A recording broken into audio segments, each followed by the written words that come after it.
बहुत अच्छा सवाल पूछा आपने। उस समय अ, अन्ना साहब का 84th बर्थडे की साइकिलिंग इवेंट था, जो मैंने कोरोना की वजह से ऑनलाइन इवेंट था, आप कहीं भी कीजिए, और उसको मैंने पूरा किया था। और उसका सर्टिफिकेट मैं अन्ना साहब के हाथों से लिया, वहाँ पहुँच के रालेगांव सिद्धि तक साइकिलिंग करके गया और उनके हाथ से लिया। तो वो जो फीलिंग होता है ना, उनके सिर्फ दर्शन करके, वो ही इतना फुलफिलिंग होता है। तो बहुत अच्छा लगता है और लोगों का एप्रिसिएशन होता है, लोग बहुत रिस्पेक्ट देते हैं और यही मेरे मेडल्स होते हैं और यही मेरी ट्रॉफी होती है। देखिए, आपकी हेल्थ भी बन गई, आपको इंटरनल सेटिस्फेक्शन भी मिल गई और आपका एटीट्यूड भी पॉजिटिव हो जाता है। तो इन सब चीज़ों से इसमें सब बेनिफिट्स ही बेनिफिट्स हैं। अब मैं बाकी लोगों से, ऑडियंस से यही कहूँगा कि साइकिलिंग ज़रूरी नहीं, आप कोई भी स्पोर्ट करें, एटलीस्ट अपने लिए अगर आप 1 घंटे का वक्त निकालते हैं तो अपने आप को आप सल्यूट कीजिए, अपने आप अपनी पीठ खुद थपथपाइए, औरों की वेट मत कीजिए कि वो आपको रिकग्निशन देंगे। और एक स्टेज पे आके, if you have good health only then you can enjoy your health.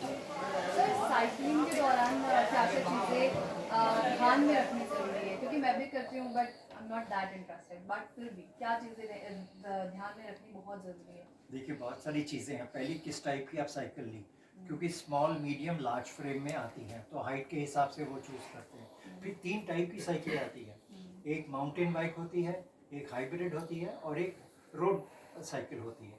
तो रोड साइकिल के बड़े पतले टायर होते हैं और वो रेसिंग के लिए अच्छा रहता है और जिनको स्पीड से जाना है। अच्छा। पर मैं अपने लिए हाइब्रिड साइकिल ही यूज़ करता हूँ, क्योंकि मोस्टली रोड ठीक होती है और बहुत कम ख़राब रोड मिलती है, तो वहाँ हाइब्रिड दोनों टाइप की रोड्स में चल जाती है। और दूसरा होता है कि उसमें टायर में प्रेशर कितना है, हर टायर के ऊपर लिखा होता है इसमें मिनिमम और मैक्सिमम कितना प्रेशर होना चाहिए। जी। तो उस हिसाब से आप, पंप आपके पास वैसा होना चाहिए जिसमें मीटर लगा हो, तो उस हिसाब से आप हवा भर के रखिए और हर रोज़ आप चेक कीजिए। फिर साइकिल मेंटेन कैसे करना है वो भी आपको किसी साइकिलिंग वर्कशॉप से सीखना होगा।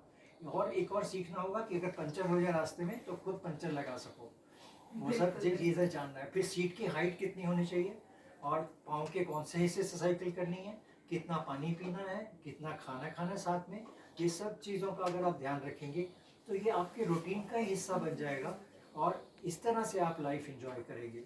और मेरा तो जो विजन है कि मैं 100 साल की एज तक साइकिलिंग करूँ। बिल्कुल बिल्कुल। बस आखिरी सवाल मेरा आपसे और होगा कि आईवीआर रिकॉर्ड जब आपने होल्ड किया उसके बाद क्या चेंजेस आपने अपने लाइफ में एक्सपीरियंस किए, क्या नया आपने देखा इस रिकॉर्ड को होल्ड करने के बाद? देखिए, ये तो इनका, I am thankful to IBR कि उन्होंने इस चीज़ को रिकग्नाइज किया। पहले तो मैं सोच रहा था ये तो मल्टीपल राइड्स हैं, और स्ट्रावा में मेरी सब साइकिलिंग जो इवेंट्स होते हैं वो सब रिकॉर्डेड होते हैं, तो वो सब रिकॉर्ड मैंने इनको दिया था।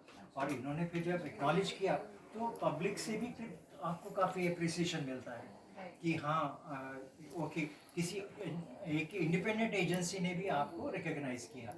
पर जैसे मैं बोला कि मेन पर्पज़ आप, मेरा ये है कि हेल्थ अच्छी रहे, और वो जब हेल्थ अच्छी रहेगी तो बाकी सब हम औरों का ध्यान रख सकेंगे, हम खुद फैमिली में किसी पे बर्डन नहीं बनेंगे, बल्कि फैमिली की हेल्प कर सकेंगे। बिल्कुल बिल्कुल।